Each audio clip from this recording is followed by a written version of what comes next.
साथियों, आप सभी का इस प्लेटफॉर्म पर स्वागत है। यहाँ पर हम लोग आगामी यूपीपीसीएस मुख्य परीक्षा के लिए आंसर राइटिंग की प्रैक्टिस कर रहे हैं और इसी के तहत हम लोग विजन आईएएस कोचिंग संस्था के द्वारा जो मेंस के लिए टेस्ट सीरीज पहले कराई जा चुकी है, उसी में से हम लोग कुछ प्रश्नों को यहाँ पर देखेंगे। तो आज के पेपर में हम लोग आर्ट एंड कल्चर, जो कि आपकी जीएस पेपर फर्स्ट से संबंधित है, उससे संबंधित 5 प्रश्नों को इस वीडियो में देखेंगे और उसमें किस अप्रोच के साथ आपको लिखना चाहिए उन सभी के बारे में यहाँ पर हम लोग बात करेंगे। और ये जो पेपर है ये आपका यूपीपीसीएस मेंस के अतिरिक्त अन्य जो भी राज्य स्तरीय मेंस होने हैं उन सभी के लिए भी ये महत्वपूर्ण है। तो चलिए प्रारंभ करते हैं। पहला प्रश्न है कि भारतीय संस्कृति पर ईरानी आक्रमणों के प्रभावों का विश्लेषण कीजिए।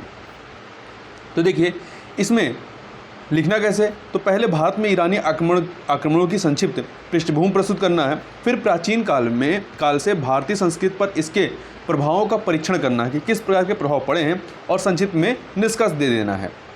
तो चलिए देखते हैं। सबसे पहले हम लोग ईरानी आक्रमणों की संक्षिप्त पृष्ठभूमि देखते हैं। तो ईसा पूर्व 6ठी शताब्दी के पूर्वार्ध में पश्चिमोत्तर भारत में गांधार, कंबोज, मद्र जैसे कई छोटे जनजातीय राज्य आपस में निरंतर संघर्ष करते रहते थे। प्राचीन ईरान में हखमनी साम्राज्य के संस्थापक साइरस ने 550 ईसा पूर्व भारत की उत्तर पश्चिम सीमा पर आक्रमण किया, जिधर आपके गांधार, कंबोज, मद्र जैसे छोटे छोटे जनजातीय राज्य थे। यह 2 सभ्यताओं के बीच इस प्रकार की अंतःक्रियाओं की श्रृंखलाओं में से पहला था। यह पहला क्या कह सकते हैं, एक थी।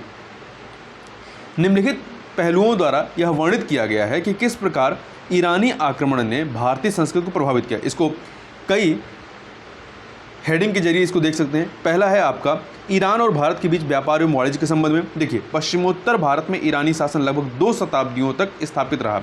ऐसा माना जाता है कि स्काइलैक्स के नौसैनिक अभियान ने ईरान और भारत के बीच व्यापार तथा वाणिज्य को प्रोत्साहित किया। पंजाब में कुछ प्राचीन ईरानी सोने और चांदी के सिक्के भी पाए गए हैं जो दोनों के बीच व्यापार के साक्ष्य प्रस्तुत करते हैं। दूसरा, ईरान से अपनाया गया प्रशासनिक व्यवहार। इसको आप कहाँ देख सकते हैं, मौर्य साम्राज्य की प्रशासनिक संरचना कुछ हद तक ईरान के हकमनी शासकों से प्रभावित थी। उदाहरण के लिए क्षत्रप अर्थात गवर्नर की ईरानी उपाधि का भारतीय प्रांतीय गवर्नरों द्वारा छत्रप के रूप में उपयोग काफ़ी लंबे समय तक जारी रहा है। वहाँ पे सत्रप कहते थे, यहाँ पे उसको छत्रप कहा जाता था। अगला है खरोष्टी लेखन शैली की। तो ईरानी लिपिकार कातिब द्वारा भारत में लेखन की एक नई शैली को प्रचलित किया जिसे खरोष्टी कहा जाता है। यह खरोष्टी जो लिपि है यह दाएं से बाएं ओर लिखी जाने वाली अरामाइक लिपि से ली गई है, अरामाइक लिपि से ली गई थी। अब बात करते हैं मौर्य वास्तुकला की। तो देखिए अशोक के शिलालेखों की स्थापना में भी ईरानी प्रभाव को देखा जा सकता है। अशोक के घंटी के आकार के गुंबज वाले एकाश्मक स्तंभ शिलालेख परसेपोलिस में पाए गए हकमनी सम्राटों के विजय स्तंभों के समान हैं। इसके अतिरिक्त उत्तर पश्चिमी भारत में पाए गए अशोक के कई शिलालेखों में यह शिलालेख भी खरोष्टी में लिखे गए हैं।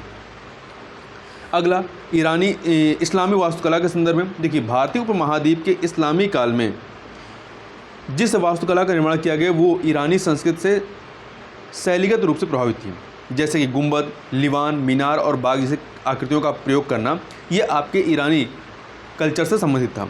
भाषा की बात करें तो ईरानी भाषाई विरासत का प्रभाव भारतीय आर्य भाषाओं पर पड़ा और इसने हिंदी एवं उर्दू के उद्भव में महत्वपूर्ण भूमिका निभाई। साथ ही इसका पंजाबी, सिंधी और कश्मीरी पर अपेक्षाकृत विशेष प्रभाव पड़ा। गुजराती, मराठी, बंगाली, राजस्थानी और उड़िया जैसी अन्य भाषाओं पर भी काफ़ी ईरानी प्रभाव पड़ा। खान पान पर प्रभाव की बात करते हैं तो भोजन पर ईरानी प्रभाव को भारत ईरानी संश्लेषण के माध्यम से देखा जाता है, जिसके कारण मुगलई व्यंजन, अवधी व्यंजन और हैदराबादी व्यंजन जैसे व्यंजनों का विकास हुआ। ईरानी क्षेत्र और भारत के मध्य नान, कबाब और बिरयानी के अतिरिक्त कुछ मिठाइयाँ भी सामान्य हैं। संगीत की बात करें तो ख्याल और तराना, गज़ल, कव्वाली के सूफी भक्ति संगीत जैसे संगीत शैलियों पर ईरानी प्रभाव स्पष्ट रूप से दिखाई देता है। इस प्रकार इसका अधिकांश श्रेय जो है 13वीं सदी के कवि, विद्वान और संगीतकार अमीर खुसरो को जाता है। इस प्रकार से निष्कर्ष रूप में कह सकते हैं कि ईरानियों के आक्रमण ने भारतीय वास्तुकला, कला, संस्कृत और भाषाओं का विविध प्रकार से प्रभावित किया। आगे बात करते हैं, अगले प्रश्न को देखते हैं। पूर्वी एशिया के साथ भारत के जुड़ाव की सांस्कृतिक छाप दोनों क्षेत्रों में देखी जा सकती है, उदाहरण सहित स्पष्ट करना है। तो देखिए कैसे इसमें क्या अप्रोच है। तो पहले पूर्वी एशिया के साथ भारत के ऐतिहासिक जुड़ाव की संक्षिप्त भूमिका प्रस्तुत करना है। फिर इसके बाद पूर्वी एशिया के साथ भारत एवं भारत के साथ पूर्वी एशिया के जुड़ाव की सांस्कृतिक छाप को स्पष्ट करना है। फिर अपने तर्कों का समर्थन करने के लिए उदाहरणों का प्रयोग करना है और फिर उचित निष्कर्ष प्रस्तुत कर देना है। तो सबसे पहले हम लोग पूर्वी एशिया के साथ भारत के ऐतिहासिक जुड़ाव की संक्षिप्त भूमिका देखते हैं।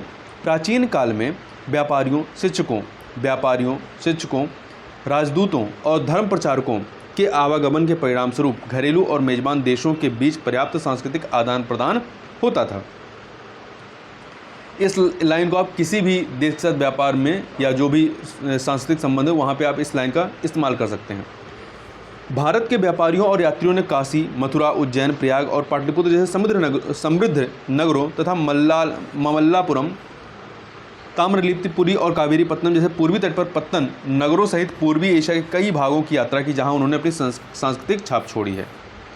पूर्वी एशिया में सांस्कृतिक छापों के उदाहरणों की बात करें जहां ये चिन्हित होते हैं, तो सबसे पहले चीन की बात करते हैं। चीन में भारतीय संस्कृति ने सर्वप्रथम 2 भिक्षु विद्वानों कश्यप, मातंग और धर्मरक्षित के साथ प्रवेश किया, जो 67 ईस्वी में चीन गए थे। उसके पश्चात दोनों देशों के बीच विद्वानों का निरंतर आवागमन होता रहा है। उदाहरण के लिए कांचीपुरम से चीन गए बोधि धर्म नामक एक विद्वान ने योग, दर्शन व ध्यान, यह चीन में चान कहते हैं, के अभ्यास को लोकप्रिय बनाया।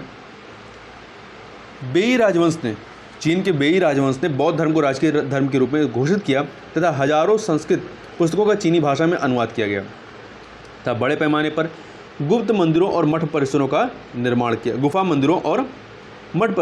किया गया। अगला है कोरिया। 8वीं से 9वीं शताब्दी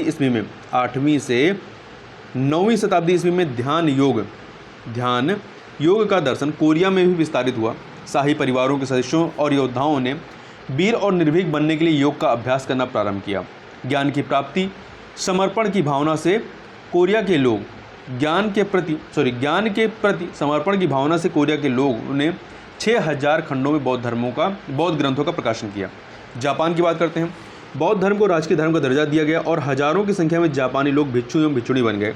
जापान में संस्कृत को पवित्र भाषा के रूप में स्वीकार किया गया और भिक्षुओं को संस्कृत भाषा में लिखने का प्रशिक्षण दिया गया। तिब्बत की बात करें। तिब्बत के राजा नरदेव के संरक्षण में 7वीं शताब्दी में ब्राह्मी लिपि के आधार पर तिब्बत के लिए एक नई लिपि का आविष्कार किया गया। तिब्बत में आज तक उसी लिपि का प्रयोग किया जाता है। इसने मंगोलिया और मंचूरिया की लिपियों को भी प्रभावित किया है। तिब्बती चिकित्सा पद्धति, जिसे सोवा रिगपा के रूप में जाना जाता है, तिब्बत की संस्कृति पर भारत के प्रभाव को दर्शाने वाले एक महत्वपूर्ण उदाहरण है। अब भारत में सांस्कृतिक छाप की बात करें तो देखिए, पूर्वी एशिया में बौद्ध धर्म के प्रसार ने कई विद्वानों को भारत आने के लिए प्रेरित किया। उन्होंने भारत में रहकर बौद्ध अवशेषों और बौद्ध धर्म से संबंधित पांडुलिपियों को एकत्रित किया और विभिन्न शैक्षणिक केंद्रों में रहकर इसके बारे में ज्ञान अर्जित किया। वह अपने स्थानों की विभिन्न संस्कृतियों और जीवन शैलियों को अपने साथ लाए तथा स्थानीय लोगों के साथ विचारधाराओं का आदान प्रदान किया। दूसरा पॉइंट, जहां एक तरफ अधिकांश चीनी नागरिक बौद्ध धर्म का पालन करते हैं और बौद्ध धर्म के प्रति सहिष्णु या धार्मिक झुकाव रखते हैं, वहीं दूसरी ओर यही स्थिति ताओवाद के मामले में भी है, जिसका प्रसार चीन से भारत में हुआ था। तीसरा, उत्तर भारत के बड़े हिस्से धार्मिक और सांस्कृतिक परंपरा के प्रथम प्रचार प्रसार के समय से ही तिब्बत के साथ इसे साझा करते रहे हैं। लद्दाख, लाहौल, स्पीति, किन्नौर, अरुणाचल प्रदेश अथवा सिक्किम की संस्कृत के तिब्बती सभ्यता के साथ घनिष्ठ संबंध है। वान परंपरा डोलनजी हिमाचल प्रदेश में होता है, में अभी भी यह प्रचलन में है। उड़िया में बाली यात्रा उत्सव देखिए आज भी दक्षिण पूर्व एशिया की प्राचीन यात्राओं की याद दिलाता है। इस प्रकार यह स्पष्ट है कि दोनों क्षेत्रों के मध्य आदान प्रदान का उनके सांस्कृतिक एवं संस्थागत विकास पर महत्वपूर्ण प्रभाव पड़ा। अब बात करते हैं भारतीय दर्शन के विभिन्न संप्रदायों का विवरण हमें देना है, तो different schools of Indian philosophy की चर्चा करनी है। तो इसमें क्या करेंगे, भारतीय दर्शन प्रणाली के संदर्भ में एक संक्षिप्त टिप्पणी के साथ उत्तर प्रारंभ करना है, फिर भारतीय दर्शन प्रणाली के विभिन्न संप्रदायों का संक्षिप्त वर्णन करना है और फिर निष्कर्ष दे देना है। तो देखिए, भारतीय दर्शन भारतीय उपमहाद्वीप की सभ्यताओं द्वारा विकसित विचारधारा और मीमांसा प्रणालियों को संदर्भित करता है। इनमें रूढ़वादी अर्थात आस्तिक प्रणालियाँ अर्थात जैसे कि न्याय, वैशेषिक, सांख्य, योग, पूर्व मीमांसा या मीमांसा और दर्शन का वेदांत संप्रदाय तथा गैर रूढ़वादी अर्थात नास्तिक प्रणालियाँ अर्थात चरवाक, बौद्ध और जैन दोनों शामिल हैं। देखिए, जो वेद को मानते हैं वो आस्तिक कहलाते हैं और जो वेद को नहीं मानते वो नास्तिक होते हैं। ऐसा इस कैटेगराइजेशन के अनुसार बताया गया है।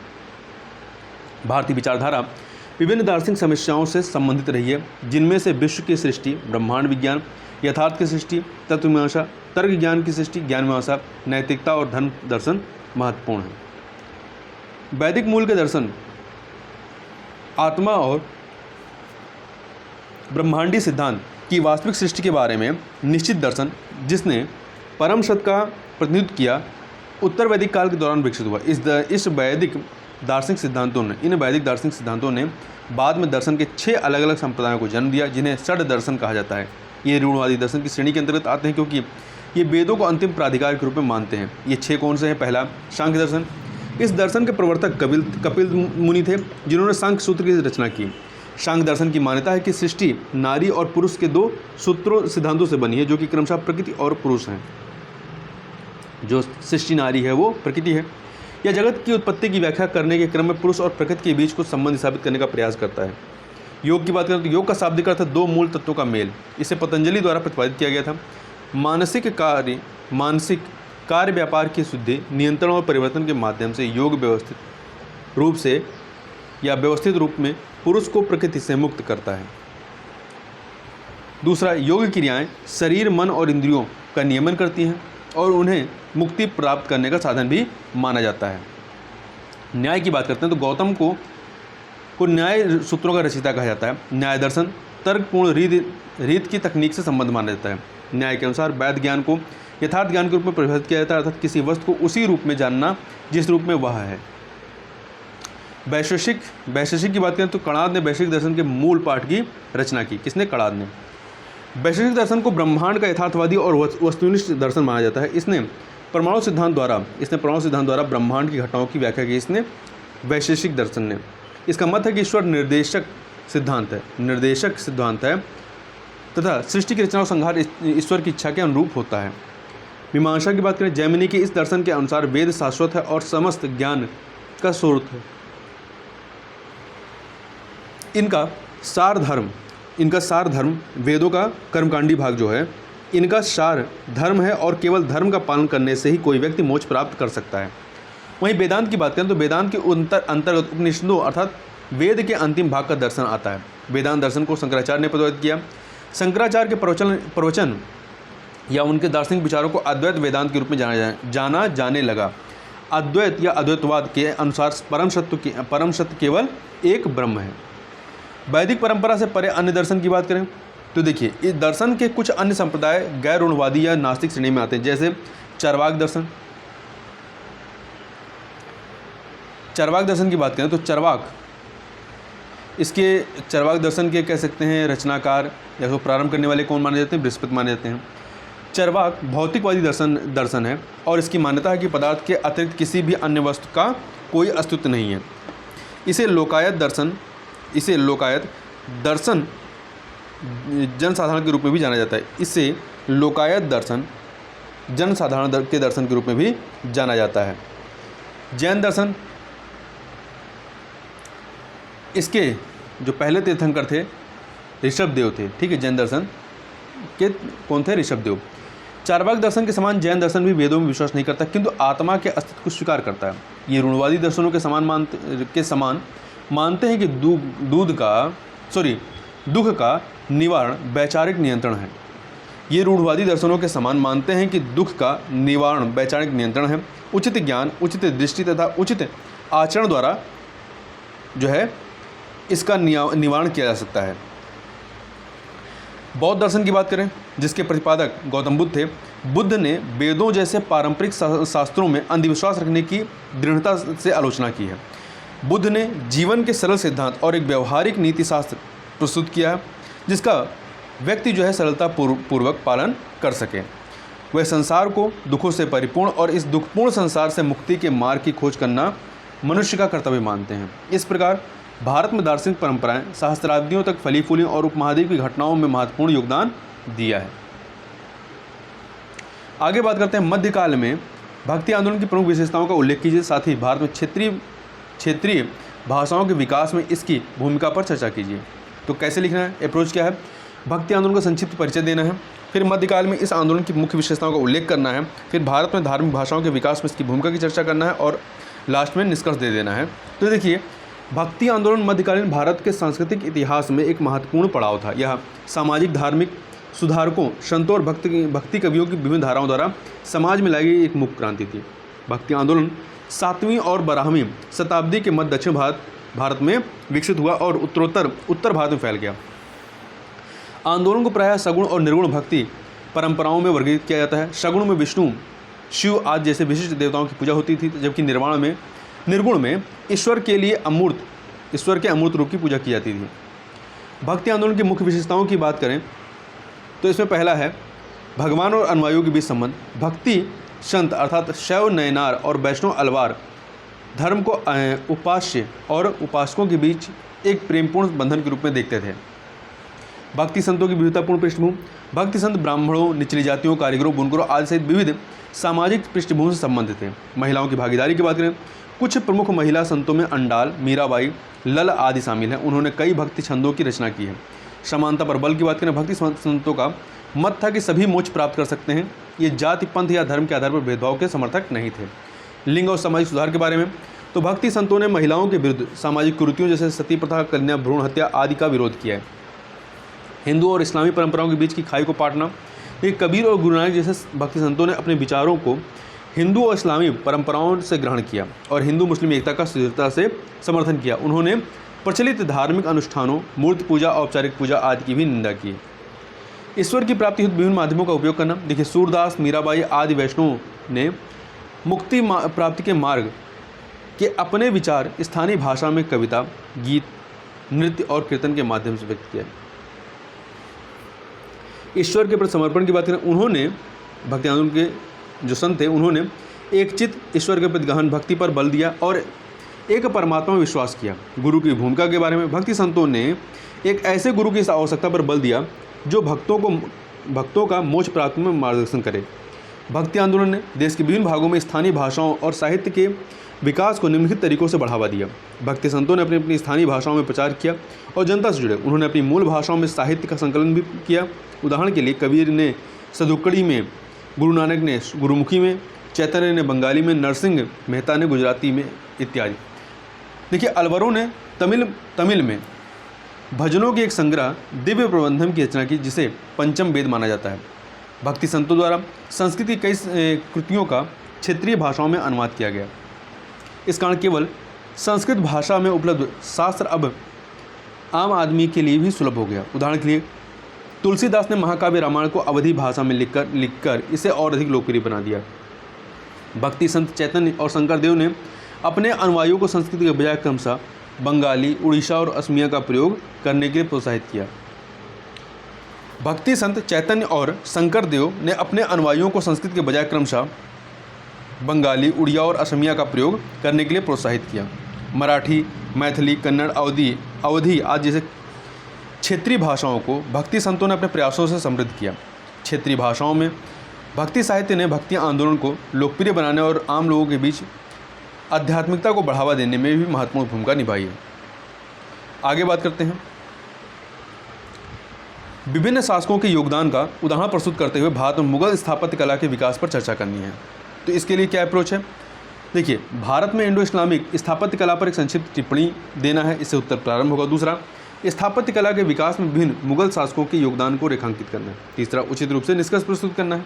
तो सबसे पहले हम लोग भारत में इंडो इस्लामिक स्थापत्य कला पर एक संक्षिप्त टिप्पणी देखते हैं कि इंडो इस्लामिक ईरानी शैली मुगल स्थापत्य कला की विशिष्ट एवं प्रमुख अभिलक्षणिक विशेषता थी। इस शैली में इस्लामी कला और स्थापत्य के उन तत्वों को समाविष्ट किया गया था जिन्हें भारत में दिल्ली सल्तनत द्वारा शुरू किया गया था। विभिन्न मुगल शासकों के काल में इसके विकास को समझकर स्थापत्य कला में मुगल साम्राज्य के योगदान का पता लगाया जा सकता है।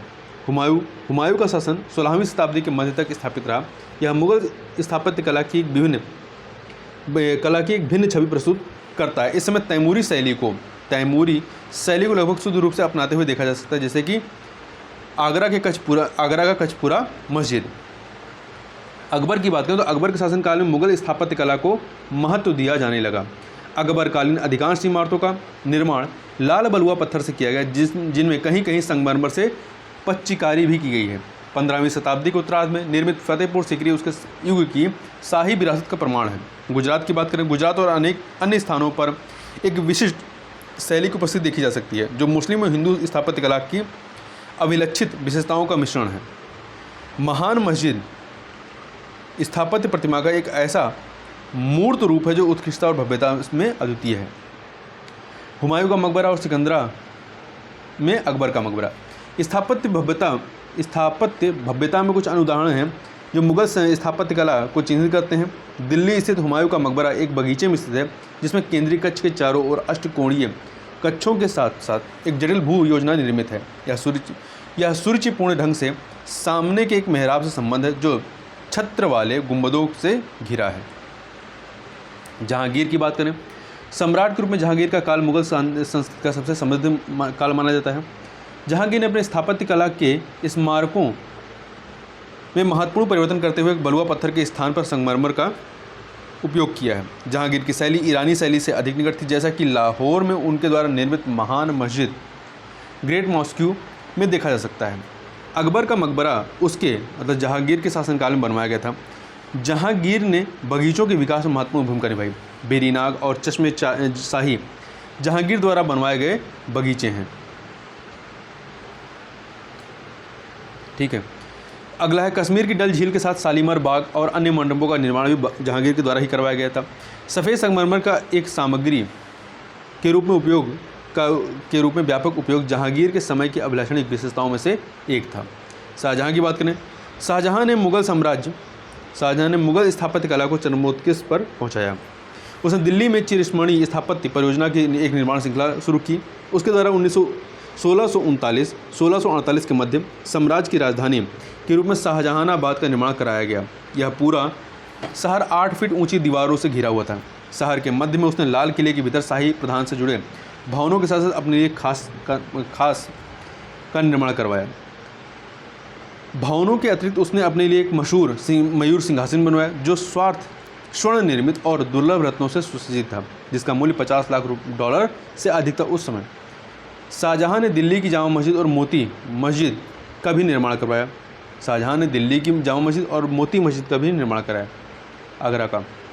आगरा में ताजमहल का निर्माण शाहजहां के सबसे प्रसिद्ध परियोजना थी। ईरानी और भारतीय स्थापत्य शैली दोनों के सम्मेलन के तहत बगीचों में मकबरे के निर्माण ने इस्लाम धर्म में प्रचलित उन्नत की अवधारणा को वास्तविकता में स्थापित कर दिया। औरंगजेब की बात करते हैं तो देखिए, रूढ़िवादी औरंगजेब के शासनकाल में कला का पतन हुआ। मुगल अकादमी बिखर गई और अनेक कलाकारों ने राजपूत दरबारों में संरक्षण प्राप्त किया। यहाँ से छोड़ करके। हालांकि प्रसिद्ध बादशाही मस्जिद का निर्माण औरंगजेब द्वारा कराया गया था, जिसमें इस्लामाबाद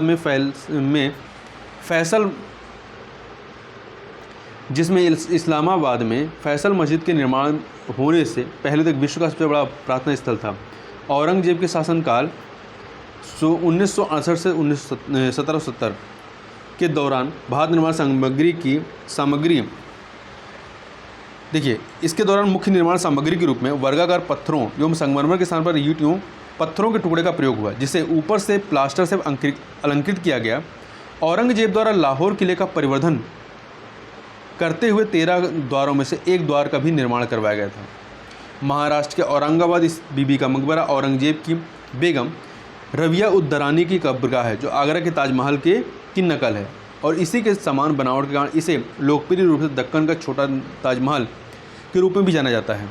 मुगल स्थापत्य उल्लेखनीय रूप से ईरानी, तुर्की एवं भारतीय स्थापत्य कला का एक समन्वित है और अलंकारिक मिश्रण भी। इसे विशिष्ट रूप से अपनी इंडो इस्लामिक शैली के लिए जाना जाता है। यह 16वीं से 18वीं शताब्दी के मध्य मुगल सम्राटों के संरक्षण में उत्तरी और मध्य भारत में विकसित हुआ है। औरंगजेब के शासनकाल के दौरान इसका पतन प्रारंभ हो गया, जो इसकी मृत्यु के पश्चात और अधिक तीव्र हो जाता है। इस प्रकार से यहाँ पर हम लोगों ने 5 प्रश्नों को देखा। इससे आगे के प्रश्नों को हम लोग नेक्स्ट वीडियो में कवर करेंगे। तो इस वीडियो में बस इतना ही। मिलते हैं नेक्स्ट वीडियो में, तब तक के लिए बहुत बहुत धन्यवाद।